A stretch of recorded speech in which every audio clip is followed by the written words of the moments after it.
the bells that went off. And as you talk about beauty, it's going to be really, really important for you to answer this question. And let me make sure I get this right. Who is your standard?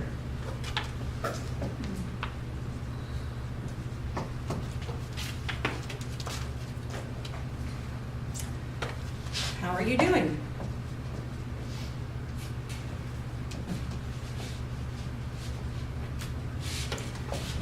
How are you feeling about how you're doing?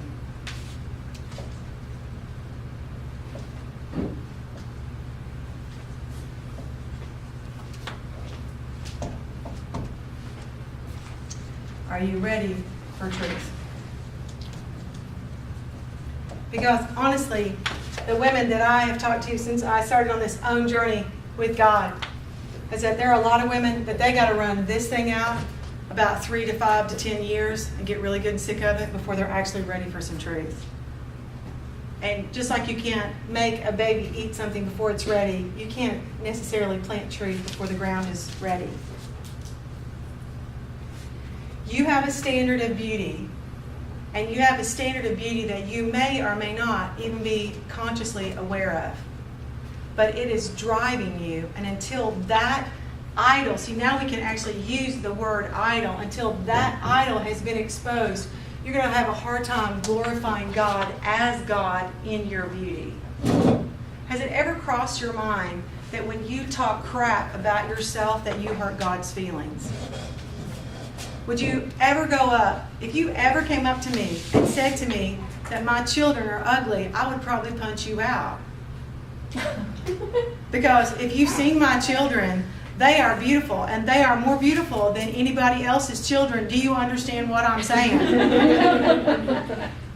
And they will always be more beautiful than anybody else's children. Why? Because they are my children. And so that is a rightful posture of a loving father, is that don't you talk crap about my daughters, because I made them and I love them with a vengeance. So don't you talk crap about my daughters, except you talk crap about his daughters all the time.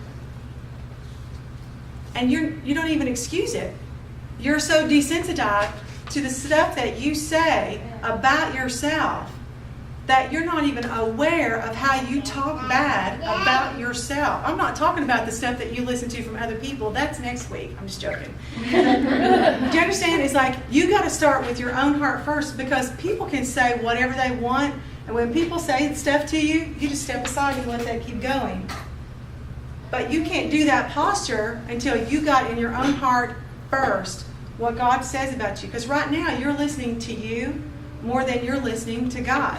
And so in that way, listen to me, in that way, you have created a beauty idol where your voice is more important than God's voice. That you're neither glorifying Him as God in your beauty or giving thanks for your beauty. This is so confronting, because have you honestly, listen to me, I'm living in the same world you're living in. Have you not honestly looked at somebody and go, wow, Jesus, that is a stretch of definition of beauty? Have you done that? Where you're going, there is not one thing attractive to me about that person. And I've had that conversation with the Lord, and the Lord said to me very plainly, you do not see what I see. Don't presume to know what I see. It's a sobering thing. Do you understand? We are shallow children trying to judge people in ways that He has so far beyond. You judge yourself. You play judge, jury, and executioner on a matter that you have zero say. You need to demote yourself. You need to fire yourself. You need to be shut up, whatever it's going to take, until you cause yourself to agree with God.